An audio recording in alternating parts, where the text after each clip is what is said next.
acogedor, agradable y multifuncional. Un hogar puede ser todo esto, pero la iluminación debe ser correcta.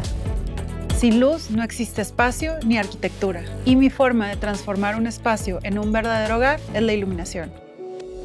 Hola, mi nombre es Mónica Vega, soy diseñadora y fundadora de LumLum, un estudio que da luz a todo tipo de espacios. En este curso de doméstica aprenderás técnicas para diseñar la iluminación de una vivienda. Lo que me interesa es explorar la relación de la luz con los humanos, lo que nos hace sentir y cómo modifica nuestra vida.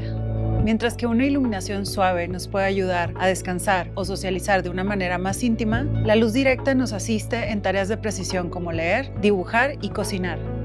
Considero que el estilo de un espacio debe reflejar quién vivirá ahí, sus costumbres, actividades y gustos. Para esto, la elección correcta de las lámparas es fundamental.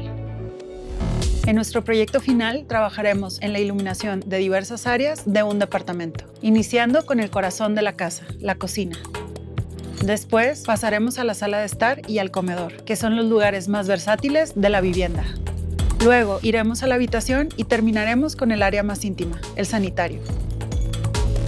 Finalmente hablaremos del sistema de control, aquel que prende, apaga y atenúa las luces para crear escenas. Al terminar las lecciones, sabrás aprovechar las luces según el momento del día y la actividad que realices. Tan solo te harán falta conocimientos básicos de dibujo y algún software de edición de imágenes.